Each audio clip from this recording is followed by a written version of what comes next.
Hello everyone, and welcome once again to Caleb Blake's Books. Today I have another book review for you, and that is for Star Wars Darth Plagueis by James Luceno. This is a book that I reread recently. This was my reread for the month of February, and I read this one a couple of years ago, actually probably about 3 years ago now, I would guess.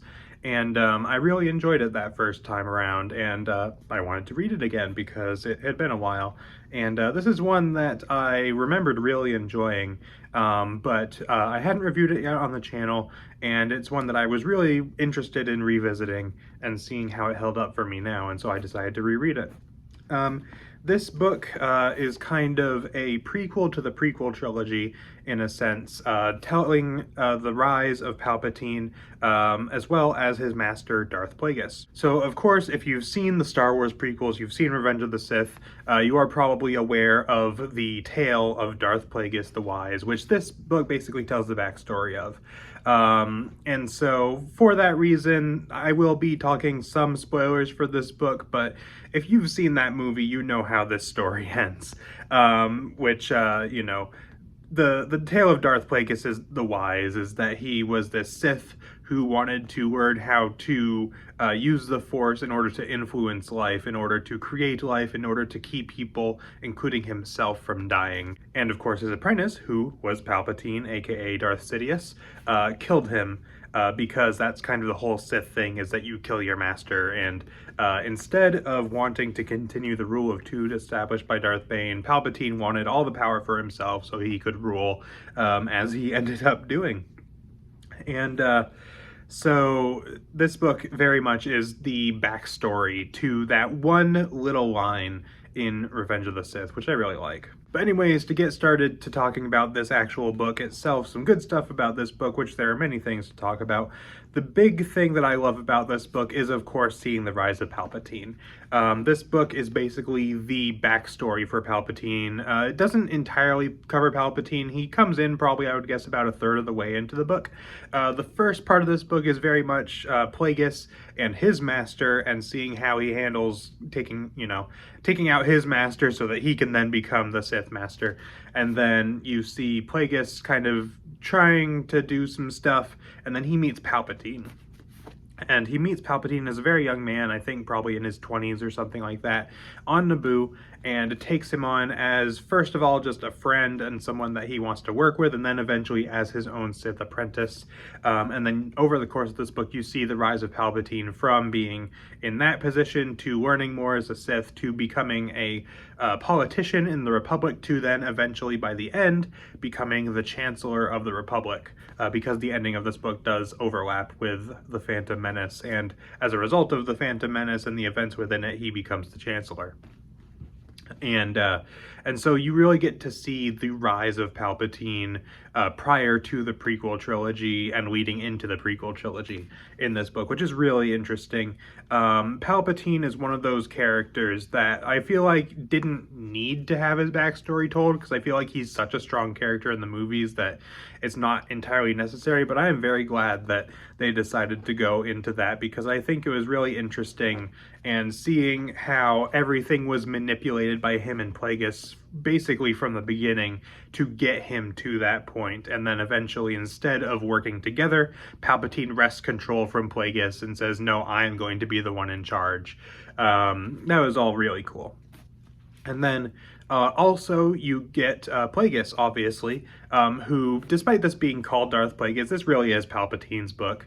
But Darth Plagueis is an interesting character here as well. I really enjoyed him. I enjoyed the dynamic he has with Palpatine, the master-apprentice dynamic they have, seeing the kind of more political side of both of these people.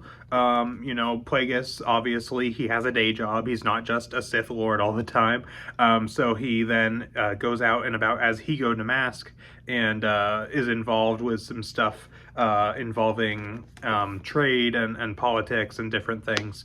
And lots of interesting stuff there, seeing not only the actual Sith side of these characters, but then also just the regular old guy sides of these characters, which is kind of funny to think about, you know, such dark and powerful characters as these just kind of going about their lives as normal people, but that's how it goes in Star Wars.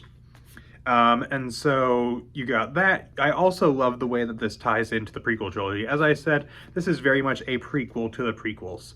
And it establishes a lot of stuff that comes to fruition in the prequels. Most notably, this is very much a tie into the Phantom Menace because, like, the ending of this book overlaps with the events of the Phantom Menace. But you also see Palpatine coming into contact with Maul and training Maul from when he was very young.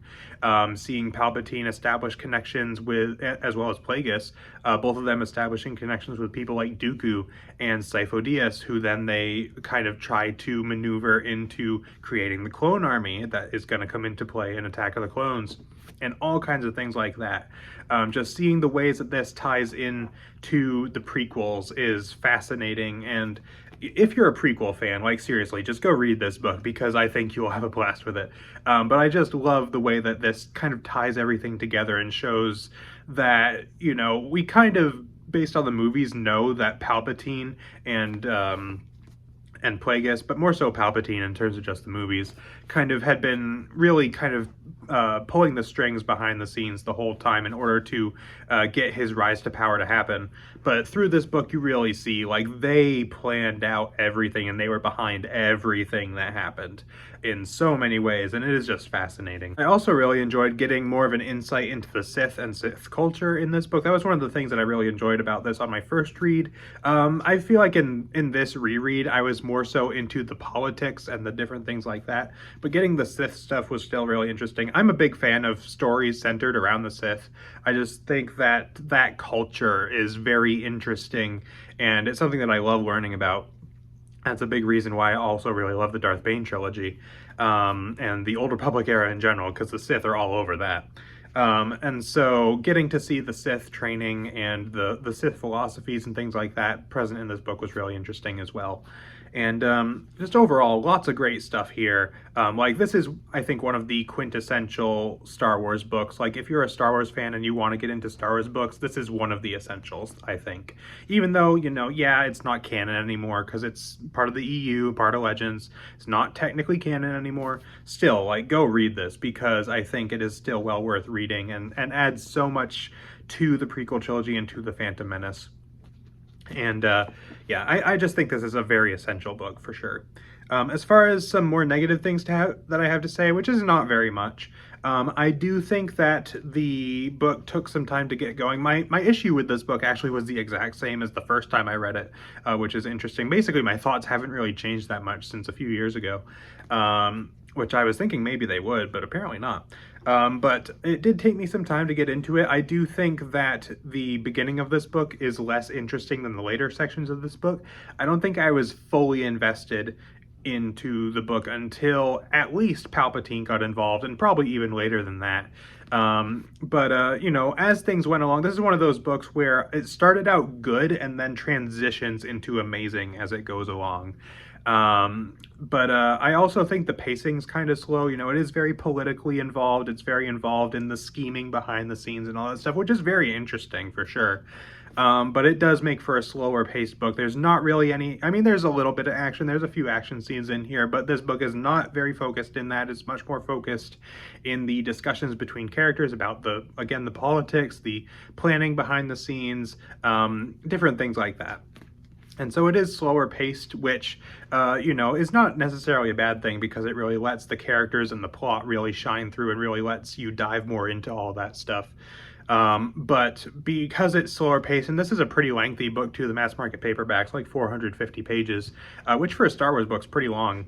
You know, it does make for a bit of a slow read that at times I kind of was not as much into, but you know, the plot here is still really good and seeing everything going on was still interesting, so that didn't affect things too much. It is just something that I wanted to point out.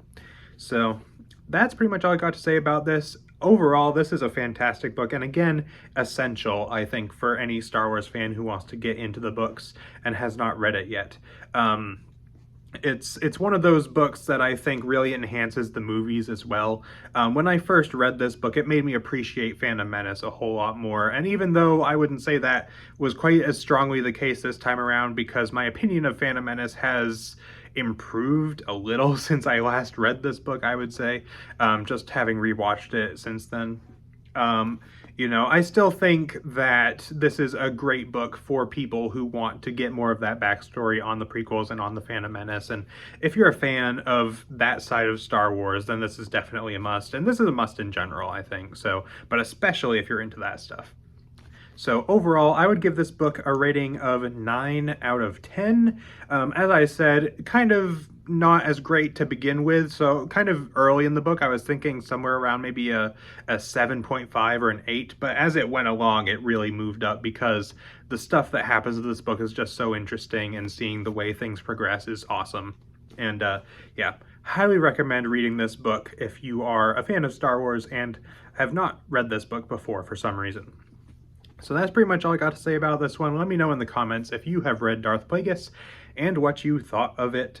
Is it also one of your favorites? This is I don't know that it is one of my absolute top Star Wars books, but it is a personal favorite of mine just for how much it adds to Star Wars. So it is a personal favorite of mine in that sense. Is it one of your favorites as well? Is it one that you maybe don't like as much? You know, what are your thoughts on this one? Let me know in the comments. So that is pretty much it for this video, so thank you all for watching, and I will see you all next time.